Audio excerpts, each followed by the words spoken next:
علیکم ورحمۃ اللہ تعالی وبرکاتہ۔ وعلیکم السلام ورحمۃ درود پاک پڑھ لیجیے، اللہم صلی اللہ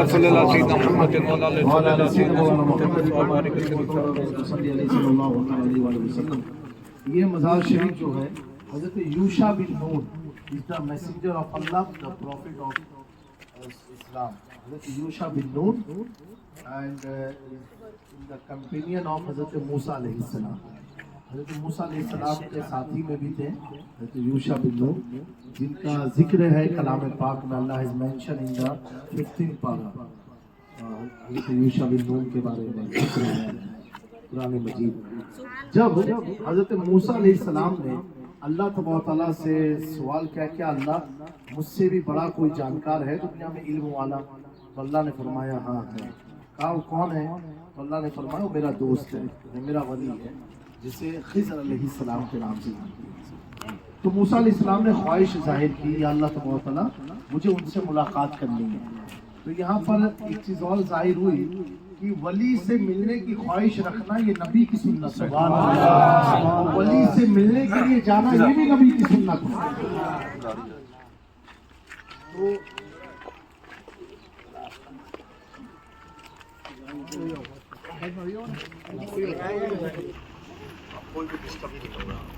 ہلو تو یہ حضرت یوشع بن نون، تو میں یہ عرض کر رہا تھا کہ ولی سے ملنے نکلنا یہ بھی نبی کی سنت ہے، اور ولی سے ملنے کی خواہش کرنا یہ بھی نبی کی سنت ہے الحمدللہ، جس پر ابھی ہم لوگ عمل کر رہے ہیں۔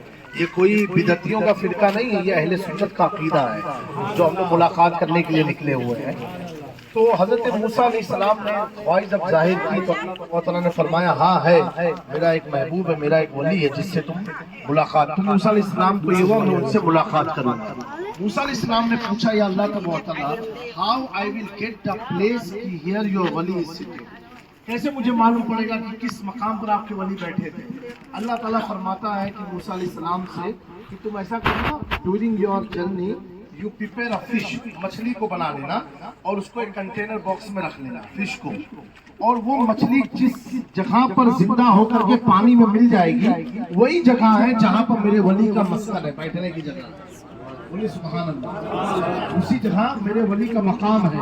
تو حضرت موسیٰ علیہ السلام ایٹ دیٹ ٹائم ان کے کمپینین میں حضرت یوشع بن نون تھے۔ He take حضرت یوشع بن نون to meet حضرت خضر علیہ السلام، اور انہوں نے حضرت یوشع بن نون کو مچھلی پکا کر کے کنٹینر ٹفن باکس میں رکھا، لیکن یہ بتایا نہیں تھا کہ مچھلی زندہ ہونے والی ہے۔ یوشع بن نون آپ کی خدمت میں تھے اور ان کے پاس مچھلی کا پورا ڈبہ تھا، یعنی ٹفن ان کے ہاتھ میں تھی۔ حضرت موسیٰ علیہ السلام سفر کرتے پھر رات ہوئی، ایک مقام پر آپ نے آرام فرمایا، آرام کرنے کے بعد پھر مارننگ میں تھوڑا واک کیا تو موسیٰ علیہ السلام کو تھوڑا انگری فیل ہوا، بھوک لگی، تو آپ فرماتے یوشع بن نون وہ جو مچھلی تھی سفر میں اس کو نکالو، وہ کھاتے ہیں ہم لوگ۔ تو جب انہوں نے موسیٰ علیہ السلام نے کہا مچھلی کے بارے میں، تو یوشع بن نون نے عرض کیا کہ حضور جب آپ رات میں آرام فرما رہے تھے تو میں نے اپنی آنکھ سے دیکھا، جملے پر غور کرنا، میں نے اپنی آنکھ سے دیکھا کہ وہ جو مچھلی ٹفن میں تھی پکی ہوئی وہ قدرتی طور پر ڈبے میں سے زندہ ہو کر کے پانی میں جا کر کے مل گئی۔ سمجھ گئے؟ جو مچھلی پکی ہوئی تھی، کٹی ہوئی تھی، بھونی ہوئی تھی، فرائی کی ہوئی تھی، وہ آپ جب آرام کر رہے تھے ٹفن میں سے باہر زندہ ہو کر کے اور پانی میں کود گئی۔ تو اب دوستو پتہ کیا چلا؟ یہاں سے کچھ سمجھ میں آیا آپ لوگوں کو بات؟ حضرت موسیٰ علیہ السلام فرماتے وہ وہی جگہ ہے جہاں مچھلی زندہ ہوئی تھی، ہمیں واپس اسی جگہ جانا ہے جس جگہ کی تلاش میں ہم لوگ آئے تھے، یعنی وہیں پر حضرت خضر علیہ السلام کا قیام تھا۔ تو اب پتہ کیا چلا؟ پتہ یہ چلا کہ اللہ کے ولیوں کو اللہ نے وہ طاقت، وہ پاور، وہ قدرت عطا فرمائی ہے، اللہ نے وہ چیز عطا فرمائی ہے جو مچھلی جانور ہو کر کے کٹی ہوئی تھی، فرائی کی ہوئی تھی، ایک ڈبے میں قید تھی، لیکن اللہ کے ولی نے جہاں قیام کیا تھا اس جگہ کی برکت سے اللہ نے مچھلی کو زندگی عطا فرما دی، مچھلی کو زندگی عطا فرما دی۔ تو ہمیں لیسن کیا ملا؟ لیسن یہ ملا جب دنیا ہمیں ستاتی ہے، دل ٹوٹ جاتا ہے، دل چھلی چھلی ہو جاتا ہے، ہم ولیوں کی بارگاہ میں آتے ہیں، اللہ ہمیں زندگی عطا فرما دیتا ہے۔ اللہ ہمیں نئی زندگی عطا فرما دیتا ہے۔ یہ حضرت یوشع بن نون کے زمانے کا واقعہ ہے، پھر وہاں حضرت خضر علیہ السلام سے ملاقات ہوئی۔ بہرحال آگے کا پورا سفر اللہ تبارک و تعالیٰ نے کلام پاک میں مینشن فرمایا، جس سے یہ ثابت ہوتا ہے کہ اللہ کے ولی سے ملنے کی خواہش رکھنا یہ نبی کی سنت ہے، اور اللہ کے ولی سے ملنا یہ نبی کی سنت ہے، ان کی صحبت میں رہنا یہ نبی کی سنت ہے۔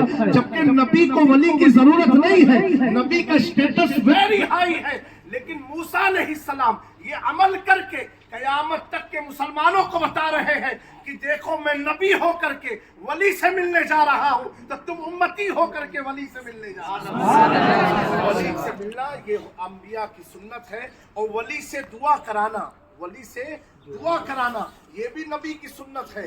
نبی پاک صلی اللہ تعالیٰ علیہ وآلہ وسلم نے اپنے زمانے میں حضرت اویس کرنی کے پاس حضرت مولا کائنات کو عمر فاروق کو بھیجا اور کہا میرا یہ ڈریس ہے، یہ حضرت اویس کرنی کو دینا، اور دینے کے بعد یہ کہنا کہ اس لباس کو پہن کر کے میری امت کی مغفرت کی دعا فرمائے۔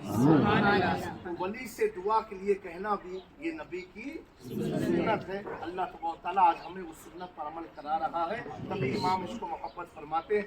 برستا نہیں دیکھ کر ابر رحمت لو پر بھی برسا دے برسانے والے، مدھوں پر بھی برسا دے برسانے والے، میرا دل بھی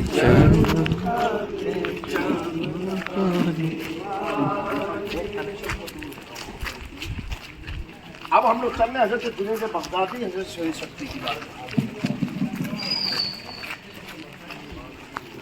بغیر بل ہو کرم کی نظر، سب کی بگڑی بنانا تیرا کام ہے، اے شہ بغیر بل ہو کرم کی نظر، سب کی بگڑی بنانا تیرا کام ہے، اے شہ بہر پر ہو کرم کی نظر، سب کی بگڑی بنانا تیرا کام ہے، سب کی بگڑی بنانا تیرا کام ہے، ٹھوکریں کھا کے گرنا میرا کام ہے، ٹھوکریں کھا کے گرنا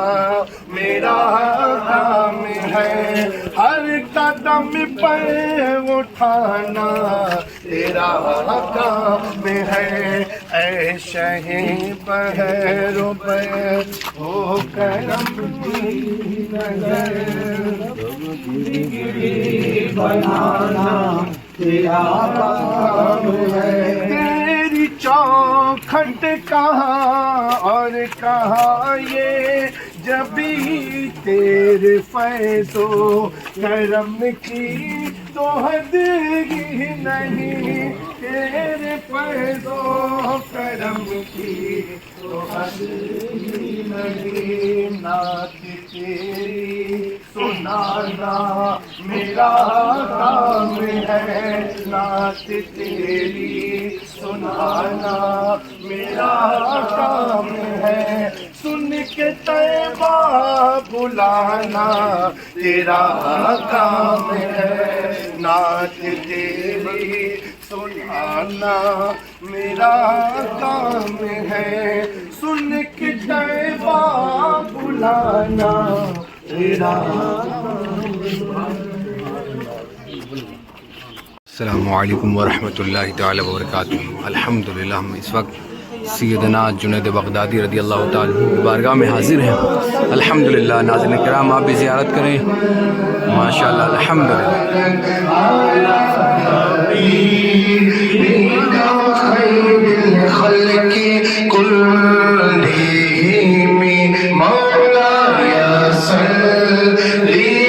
سیدنا جنید بغدادی رضی اللہ تعالیٰ کی مزار پاک ہے، یہاں کی جالی مبارک اور یہ ماشاء اللہ آپ اشارت کریں مزار پاک کی حضرت سیدنا جنید بغدادی رضی اللہ عنہ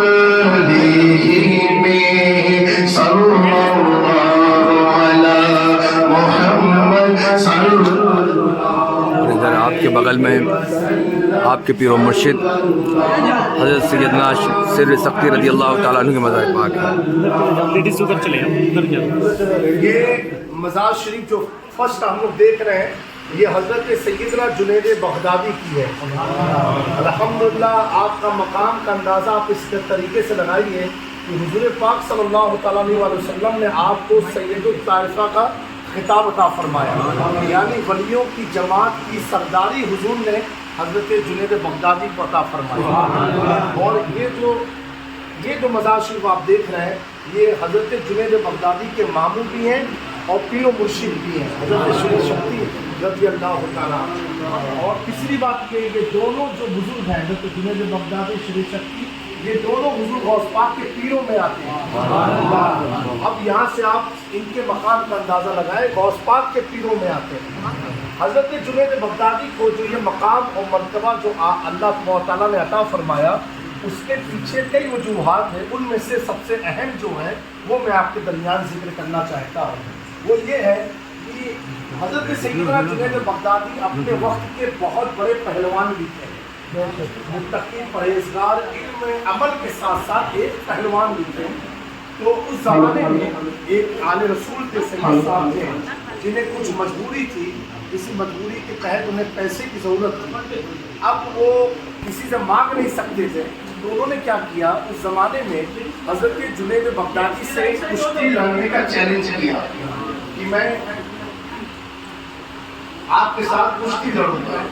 اور یہ جب معاملہ طے ہوا تو پورے بغداد محلہ میں لوگ کہنے لگے یہ معمولی سی دبلے پتلے سید صاحب ہیں اور اتنے بڑے پہلوان کے ساتھ چیلنج کیا ہے کہ ہم کشتی لڑیں گے. بہرحال حضرت جنید بغدادی نے تیار کیا، پورا میدان صدر جیسا ہوتا ہے. اس کے بعد جب کشتی شروع ہوئی تو حضرت جنید بغدادی نے جب ہاتھ ملاتے دو پلیئر آپس میں، تو جب ہاتھ ملایا تو سید صاحب نے کہا کہ جنید میں کوئی پہلوان نہیں ہوں، میں حضور کے گھرانے سے. اتنا سننا تھا حضرت جنید بغدادی. میں جب لڑائی شروع ہوئی، کشتی شروع ہوئی تو آپ زمین پر لیٹ کر کے سید صاحب کو اپنے سینے پر بیٹھا لیے. کشتی میں جو سینے پر بیٹھتا ہے اس کی جیت ہو جاتی ہے. تو لوگوں نے کہا نہیں یہ صحیح نہیں کشتی ہوئی ہے. پھر دوبارہ جب دوبارہ ہوا تو سیدنا جنید بغدادی سے پھر سید صاحب نے کہا کہ جنید میں کوئی پہلوان نہیں تمہاری طرح، میں خاتون جنت کے گھر کا پھول ہوں، میں آل رسول ہوں. پھر جنید بغدادی نے اسی طریقے سے عمل کیا. تیسری بات یہی کیا. یہ کرنے کے بعد وہ سید صاحب کو انعامات وغیرہ ملے اور وہ آپ اپنے گھر کی طرف رواں ہو گئے. اس کے بعد لوگ جنید بغدادی کو تانا دیتے تھے کتنے بڑے تم پہلوان تھے، ایک معمولی سے آدمی نے تم ہار گئے، ایک معمولی دبلے پتلے آدمی نے تم کو ہرا دیا. جب یہ جنید بغدادی کو تانا ملتا تھا لیکن آپ اس کی پرواہ نہیں کرتے تھے. آپ اپنے گھر گئے اور گھر جا کر کے آپ سوئے، اور جب سوئے سبحان اللہ، اللہ نے قسمت کی معراج کو جگا دیا اور معراج کے دلہا کی ملاقات ہو گئی حضرت سیدنا جنید بغدادی سے. حضور پاک صلی اللہ علیہ وسلم فرماتے ہیں اے جنید تم نے میری آل کو خوش کیا تو میں اس کے بدلے میں تجھے ولیوں کی جماعت کا سردار بنا دے رہا ہوں، ولیوں کی جماعت کا سردار بنا دے رہا ہوں. دوستو پتہ کیا چلا، جو اہل بیت سے لڑتا ہے وہ یزید ہو کے مرتا ہے، اور جو ادبن اہل بیت کی تعظیم میں ہار جاتا ہے اللہ اسے جنید بغدادی کا مقام عطا فرماتا ہے. آج ہم لوگ اپنے پیر کے ساتھ حضور جنید بغدادی کی بارگاہ کرم میں حاضر ہیں. یہی جنید بغدادی ہے. آپ بغداد کی جامع مسجد میں خطاب کر رہے تھے، جمعہ کا خطبہ دے رہے تھے، اور دوران خطبہ آپ کو آواز آتی ہے اے جنید آنے والی جنریشن میں ایک میرا محبوب پیدا ہوگا جس کا نام عبد القادر جیلانی ہوگا، اور وہ اعلان کرے گا کہ میرا قدم سارے اولیاء کے کاندھے پر ہے. تو جنید بغدادی جمعہ کا خطبہ دیتے دیتے اپنے سر کو جھکا لیتے ہیں، پھر دوبارہ اعلان ہوتا ہے، پھر سر کو جھکا لیتے ہیں، پھر دوبارہ اعلان ہوتا ہے، سر کو جھکا لیتے ہیں. جب نماز سے فارغ ہوئے لوگوں نے پوچھا ہے جنید بغدادی آپ دوران خطبہ جمعہ بار بار سر کو جھکا رہے تھے اور کہہ رہے تھے میں نے اس کی تصدیق کی، میں نے اس کی تصدیق کی جبکہ آپ کے لیکچر سے اس کا کوئی تعلق نہیں تھا.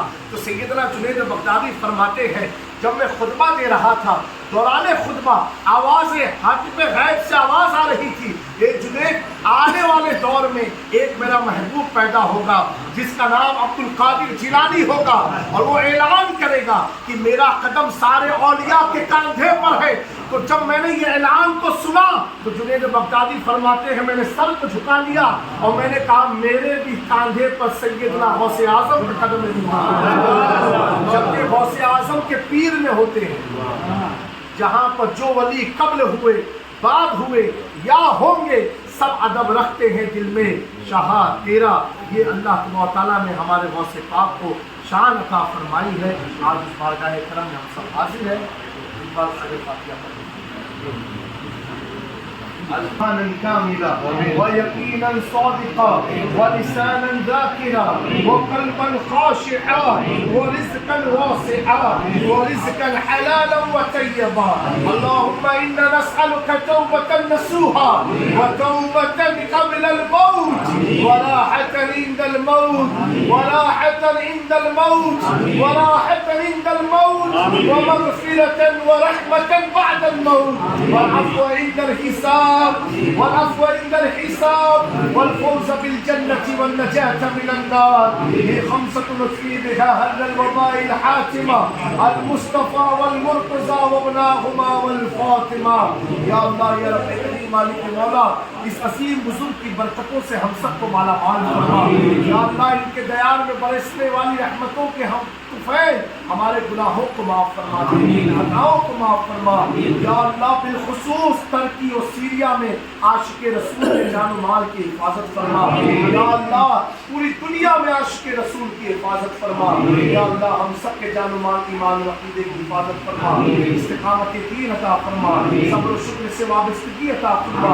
اور الہ دیار کی برکت سے شہر بغداد کی تمام تر مسائل کو دور فرما. یا اللہ یہاں کے اہل سنت کو عروج عطا فرما ترقی عطا فرما غیر سے مدد فرما. یہ فضل کرتے نہیں لگتی بات نہ مایوس ہو تجھ سے امیدوار. ان اللہ و ملائکتہ یصلون علی النبی یا ایھا الذین آمنوا صلوا علیہ وسلموا تسلیما.